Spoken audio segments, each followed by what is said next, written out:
Wow. That Well, was Frank, smoother than I thought. I know. Well, thank you so much for getting on. I'm beyond excited.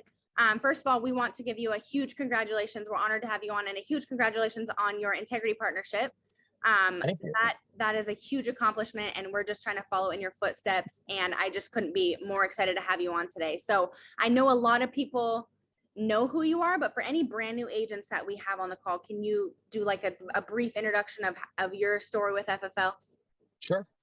Sure. Thanks. I greatly appreciate you having me on. You guys, the longer you do this and the amount of people that are successful here, anytime you get asked to share is humbling to me because there's so many people that do it so much better than I do. Um, it's always humbling.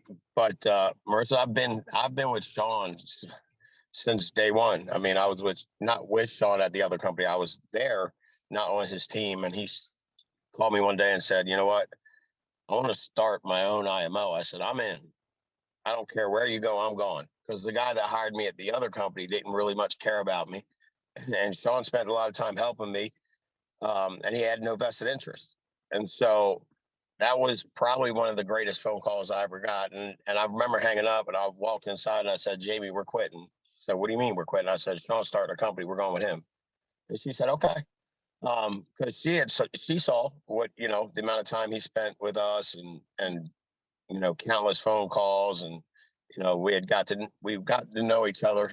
Our kids were about the same age, so it was more than just a business relationship. I trusted him to help me, and that's what happened. So we've been here from the get-go, and it's been a journey, I can tell you that. And people always go like, "I wish I would have started with you guys when the company opened." I said, "I don't know if that's necessarily true, because we went through a lot of stuff. I mean, we in a lawsuit for 3 years. We didn't have any leads.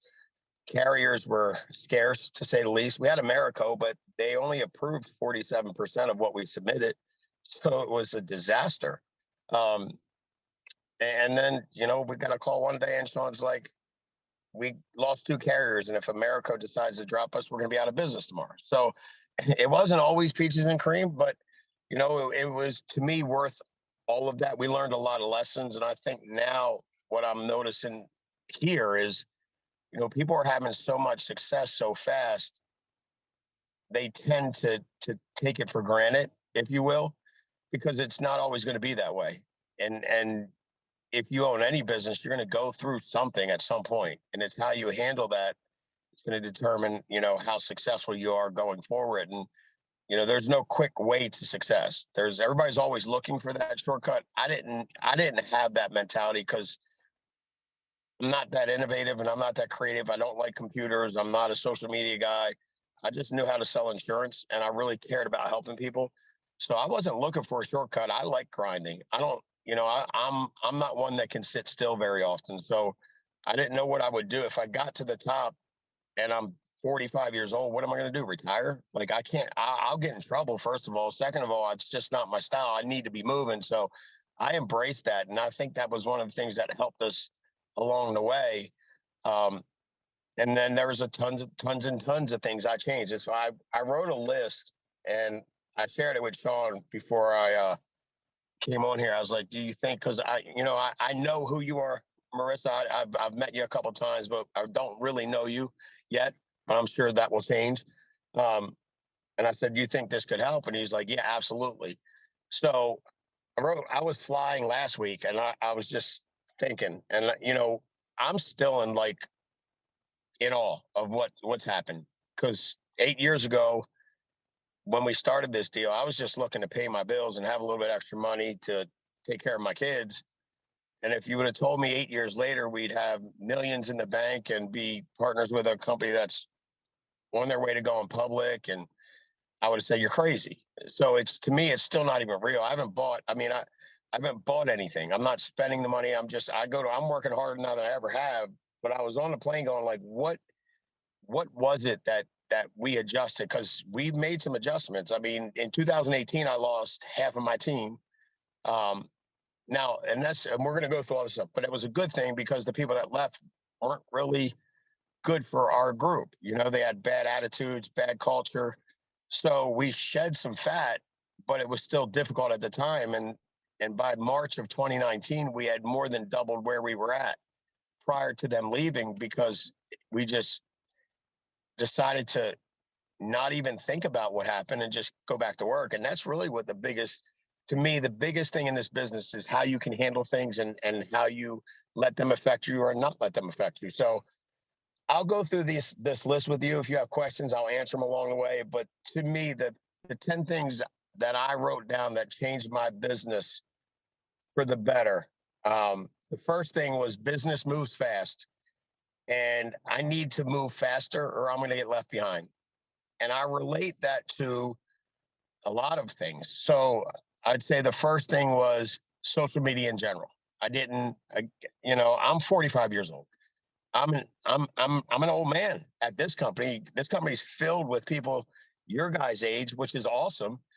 But you guys understand, Facebook, Instagram, and all the other social media platforms. And I'm not big on, taking selfies of myself. I don't know. It was my deal. And I fought it for a long, long time. And, I watched people like Andrew and Grady and all the other younger guys, Paul, that embraced it and watched how they took off. So now we're playing catch up, and it's fine. But you know what? If I'd have just submitted and changed quicker, we wouldn't be so far behind in my eyes. Now people go, well, you got an integrity deal. Yeah, I know. I could have had one 2 years ago, but I was too stubborn and I had too big of an ego to listen and adapt. So you got to make changes quick, because business is always changing. And if you wait, it could be too late. Not, you can always make a change, but I know with this integrity deal, it's great now. It's always going to be good, but it could be better for you if you move faster. Number two, having a fear of losing money prevents you from making money. This one is now, I didn't change this, but this is one thing that I seem to have, which I'm fortunate to have. I just didn't really much care about the money. I've had money. So prior to selling and doing insurance, I owned a mortgage company, and we were pretty successful. At 26, I had a 6,500 square foot house. I was making close to $1 million a year. And then in 2008, 9, the market dropped and we lost everything. I went from a 6,500 square foot house to 1,100 square foot townhouse that I rented. It was tough. So but I got through it. Like for me, I've got 3 kids, and it's funny, Marissa, the other day, my youngest, Tino, he was like, when are we going to go back to that restaurant we used to go to, like where you can have them make the stuff you want right in front of you? I was like, I couldn't remember what he was talking about. He was like, they had like the Chinese food. And I was like, the buffet. He was like, yeah, that place. I was like, we went there because we were broke. It was like $9.99 to feed a whole family. Each kid was $5.99. Adults were $9.99. I could afford it. And I was like, we went there because I didn't have any money. He's like, I love that place. So like, I'm thinking about it going, I'm thinking this is awful because I can't give my kids what I think they want, but really what they want is just us around. So it didn't matter. I mean, we had a roof over our head, I had food on the table, and I didn't have anything fancy, but I had enough, right? So I didn't care about spending money because it just doesn't matter that much to me. So I've always invested. Sean told me to do something, I would do it. Like 2 weeks, 3 weeks in the business with Family First Life, he told me to get an office. I had one in a week, like not 7 weeks, not 2 months, not 3 months. I went out and found an office within 3 days. I painted it. We moved in within a week because that's what he told me to do. Leads, told me to buy leads, told me to buy agents leads, told me to do all this stuff. I just didn't have a problem doing it because I wasn't afraid to not have money because I've not had it before and it didn't kill me, right? But I think a lot of agents struggle with that. And on the other side of that, it's like when they start making money, then they get, complacency is very scary to me because it happens all the time.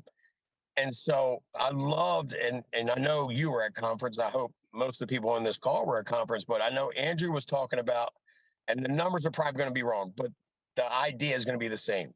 When he was dialing, it was 400 dials and 20 appointments, not 20 appointments. However I get there, it was both. So if he got to 20 appointments and was on 330 dials, he'd dial another 70 times and might wind up with 24 appointments. that to me is a way to fight and combat complacency. But a lot of people, and listen, I was your age when I was making a bunch of money. So I know what that does, and I did not work. And I think God does. God gives you what you need and takes from you what he needs to take from you to teach you lessons. I didn't work that hard. We got into the office, went on the mortgage company about 11. We left at 6. And then Fridays, we were there for like an hour, maybe. So it's like I was making all this money, not really working for it. And to me, that's just not right. But I got complacent, and that's dangerous. And it's dangerous in this business because what happens is you have a good week, you help 5, 6, 7, 8 families. Well, next week, if you don't keep that momentum up, 4 of those 6, 7, 8 families you helped could cancel or could get denied, or the payment might bounce back.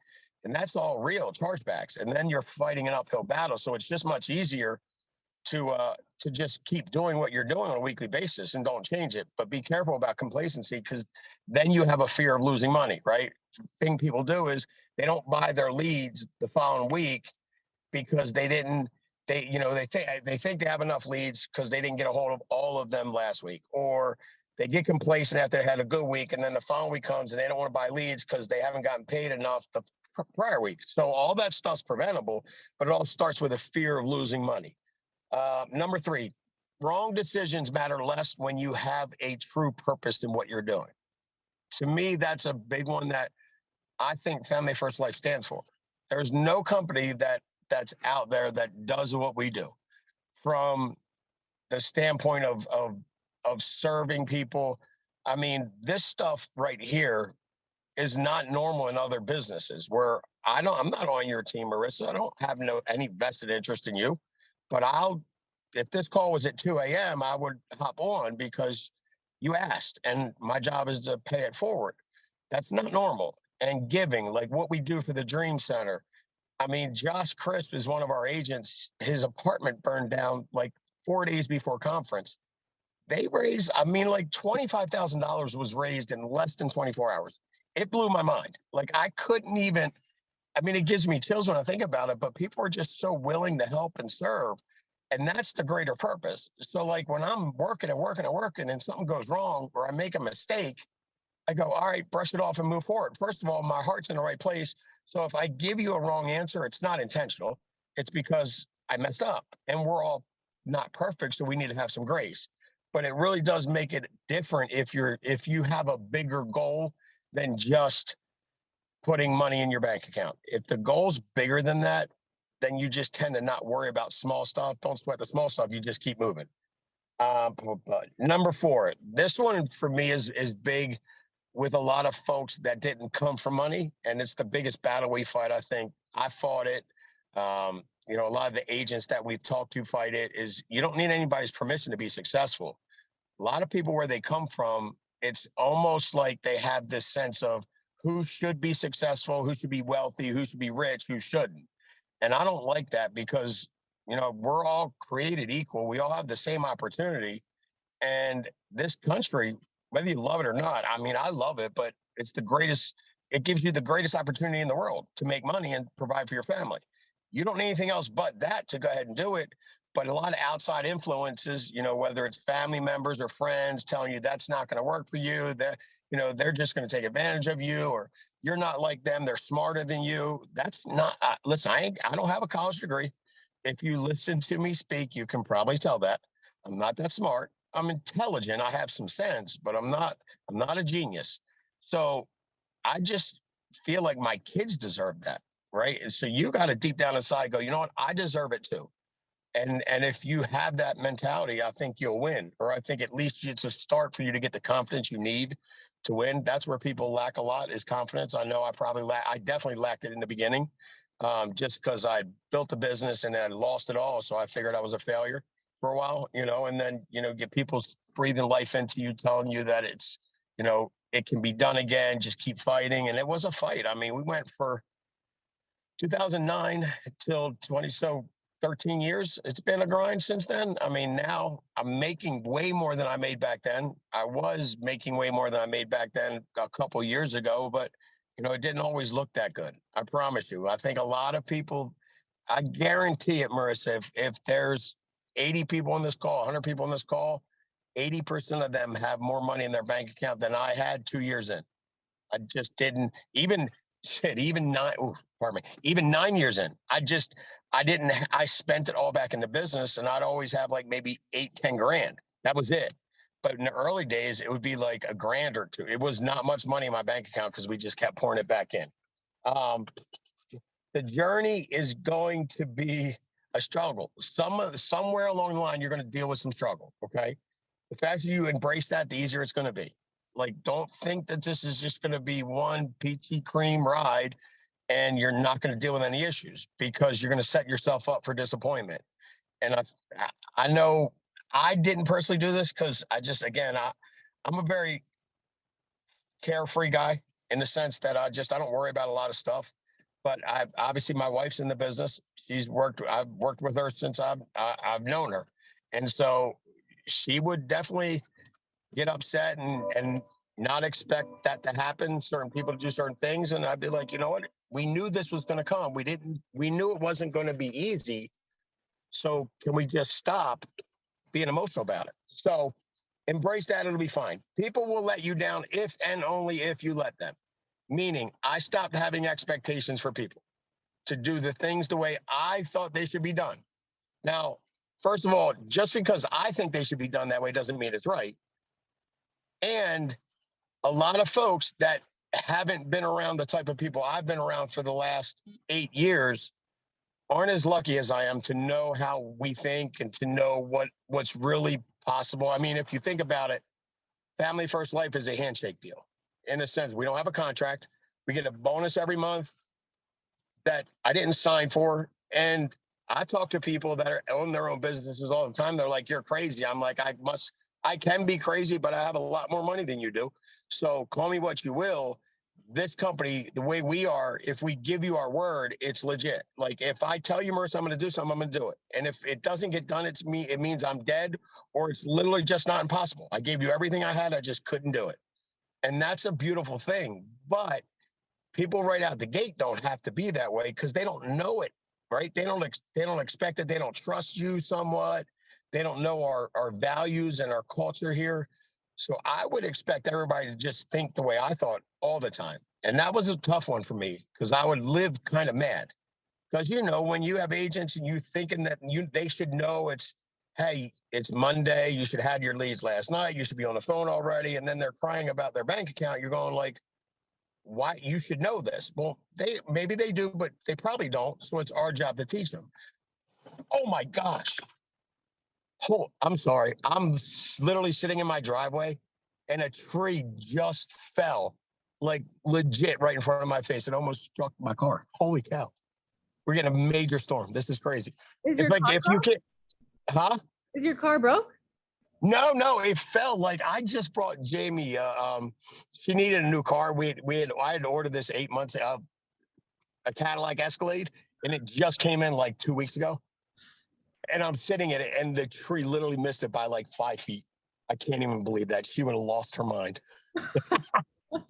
So, hold on, let me see if can you see that tree out there? Yeah, that's actually huge. Yeah, well, I got like big ones around here. So, wow. Yeah, I'm like, oh my gosh. So where did I leave you off at? That freaked me out. Expectations. People let you down. Okay. So you have to embrace the fact that you have to teach them, you have to have some patience, and stop expecting them to do everything right, because they're not going to. And that's okay. If we were all perfect, it'd be one thing, but nobody's perfect. We have to have some grace. Let's see. Number 7, the grind is worth the reward. Embrace the grind. It's actually kind of fun. Like, I don't know the last time, like, I look at a lot of people in the company and y'all are like in really good shape and your bodies look all nice because you work out. But I'm Italian. I like to eat. So I'm kind of heavy. I go from heavy to not so heavy to in good shape to not good shape. But I can tell you, like, when I'm bigger and I lose weight because I'm working and I get to where I want to get to, it feels so good. So nothing worth anything really is you're not going to get to without some work. And if everything was handed to you, how much would you appreciate anything in life? And this grind is awesome. I mean, to me, I love doing what I do every day.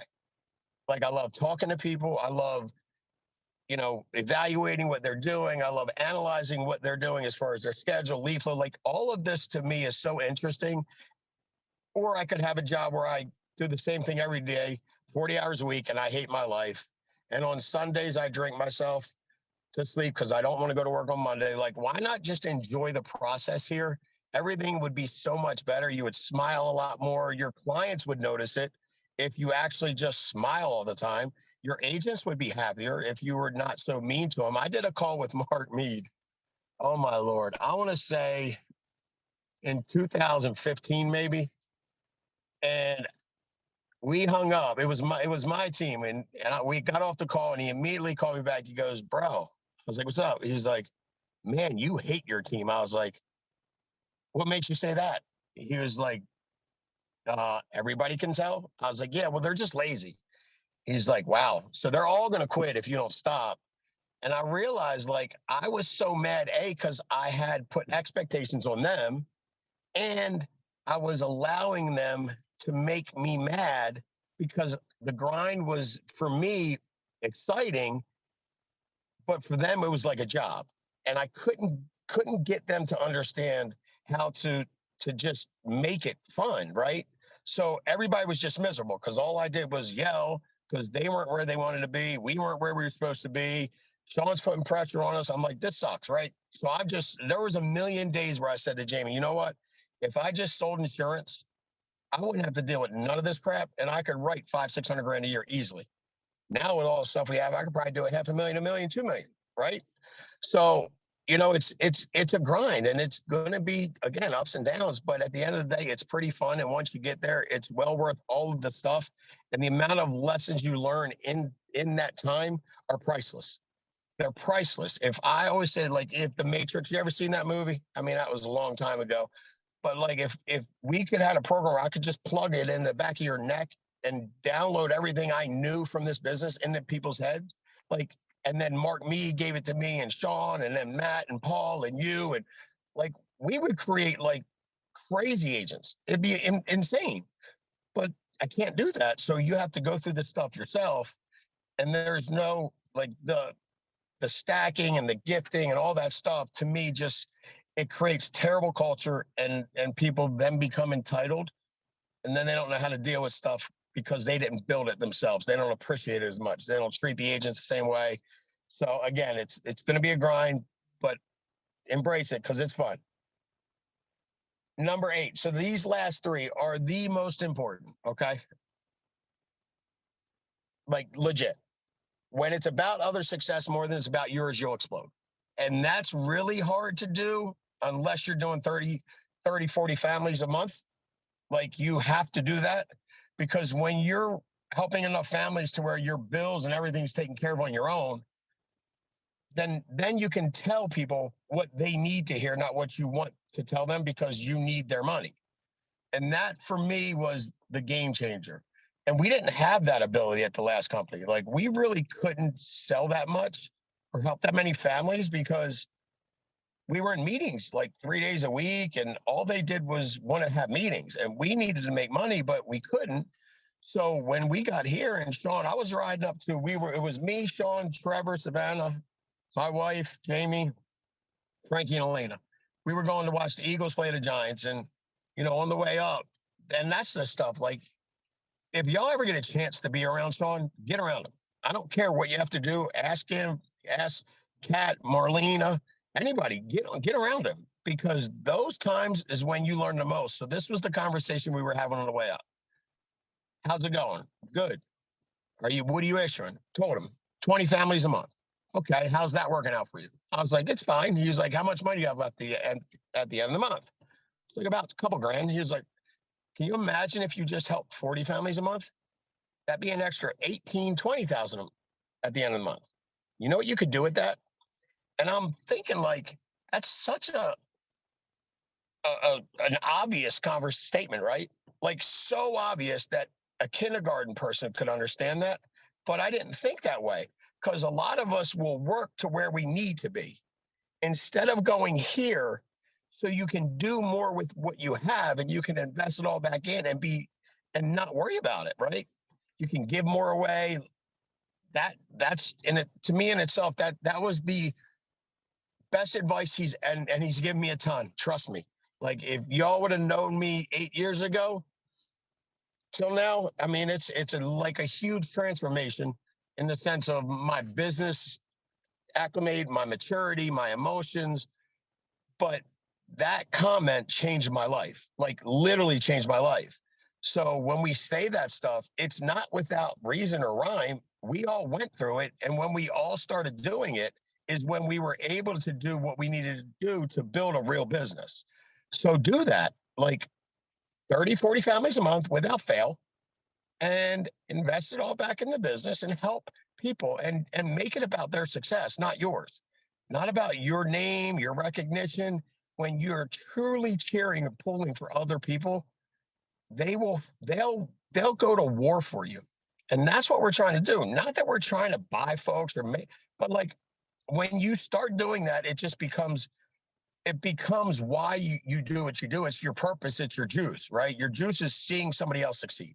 So when you make it about others before yourself, you'll win, and you'll win super fast. And the clients, the same thing. When you make it about your clients, dude, it's a wrap. It's so easy to help people when you do that.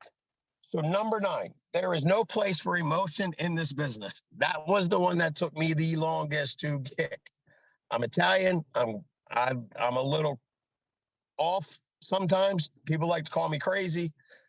I'm not, if you know where you stand with me most of the time. Now you won't know. Like I could really not like you and you'll never know it unless I want you to know it. But I was a train wreck. I mean, a lot.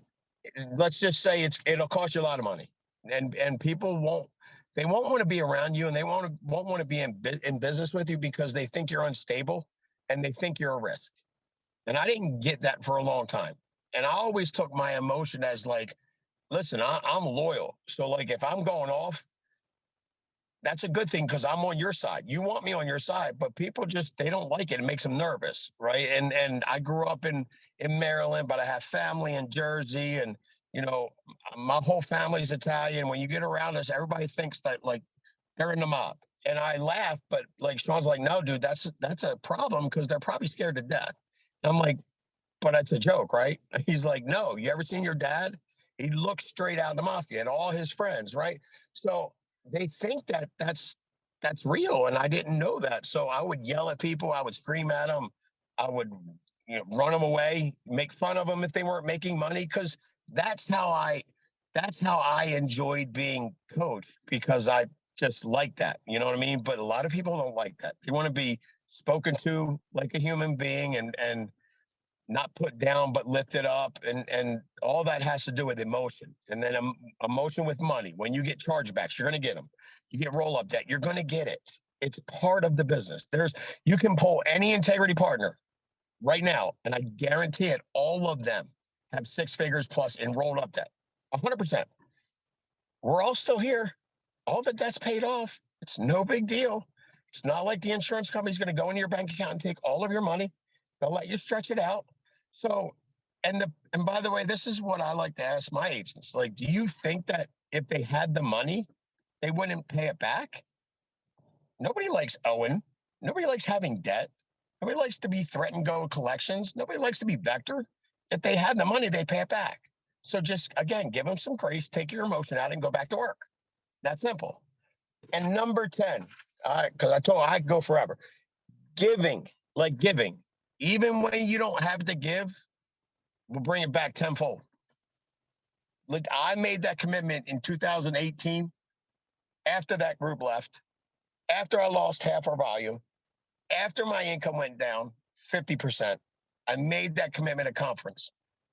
When I saw what Sean was doing with Pastor Matthew, I said, you know what, I'm in. I'm going to donate 10% of my bonus to the Dream Center, and I'm still tithing. And I'm not in any place or position to preach to anybody, but I like to be able to see proof. And in the Bible, that's what I read. I don't care what you read, whatever it is, karma, you can call it karma. But in the Bible, it says, test me. That's the only thing in the Bible where God says, test me, and I'll prove you, is giving. And like people hear that word and listen, I'm a big fan of giving to kids, and churches can be judgmental. That's why a lot of people run from them. I'm not preaching, I don't judge because I'm about a disaster. But when you give and you don't have it to give, it shows a selfless, pure heart. And I think you're rewarded for that. Because if you think about it, the greatest thing I've ever done, Marissa, in my life is take my kids to Honduras on a missions trip and see people living in a third world country with no running water, no electricity, no power, nothing, nothing. And they're happy. You know why? Because they don't have all the other crap and they're just glad to be alive. You know what I mean? So when we started doing that, things started exploding. And now it's almost almost like surreal. And I just wrote a check to the orphanage I support for 25 grand. It was the best thing I've ever done. Like the greatest film in the world. And these kids, like, and I help kids in Maryland and all around. Like I coach football. I love kids. But these kids, they get thrown in a ring like dog fighting. They put kids in a ring down there and they make them fight and they bet on them. Like how demented is that? So like I'm 25 grand. We built a house. When we went down there, we built a lady a house. It's like 5 grand. And when I say a house, I'm talking about 4 walls and a roof. That's it. Right. So I think a lot of that changes the way you feel about money. And when you, and I'm not, listen, trust me, I'm not judging because there was a point in time where I needed to make enough to get by. But if you can just work a little harder and serve more families faster, you can get by that really quick. And then you'll realize, like, when you give to somebody, you're absolutely making a difference in their life. That reward, that feeling, you can't get it from anything else. I know you witnessed it. I know you've seen it. I mean, you just can't. So those are the 10 things I would say that in business really helped us explode. A lot of them I had to make changes to. Some of them I was blessed to have already, but most I had to change. Is there any questions you want me to answer? Or, I mean, again, I can go as long as you want me to go. I told you I'm a night person. That was like absolutely insane. And I think everything you talked about, well, first of all, Frank, I didn't know I was going to relate to you so much, but maybe it's an Italian thing. I'm like the same way when you talk about like expectations and getting emotional about the business. And I mean, everything you said, I think is just so on point. I think it's going to help us so much. And those are the things that, like, you know, we can talk about phone scripts all day and logistics all day and going in the home, but like these 10 steps that you just talked about, Frank, are really like none of that other stuff matters. Like if you get these things, like the phone scripts and the families and going in the home and things like that, like when you can really truly make an impact and give back and think about those things every day when you wake up, rather than how many dials do I have to make? And I can't believe this. And I can't believe I got no-showed. Like, guys, that stuff doesn't matter. Like, if you can think about the things that Frank just talked about every day when you wake up, it's like the rest, I feel like it's just going to fall into place. You were 100% right. And I think there's something to be said too about the fact that a tree almost just fell on you and it didn't. Guys, just remember, Frank gives back. He gives even when he doesn't have it, and God's looking out for him. So, right, I don't want to say a lot because I feel like I don't want to overshadow everything you said. I wrote down the 10 things. I'm going to send it out to the team. You've been phenomenal. You've helped us so much, and I just feel like just an overwhelming sense of gratefulness to have you on and to have you support us. And it means a lot because, like you said, I'm not on your team, but I would wake up at 2 a.m. And I think that's exactly what FFL is. That's a culture. And I'm just beyond excited to learn from you and to have you on. I appreciate you. That means a lot. Well, thank you so much. It really does. And you'll have to go inside and tell Jamie that we protected her car for her. No doubt. Okay.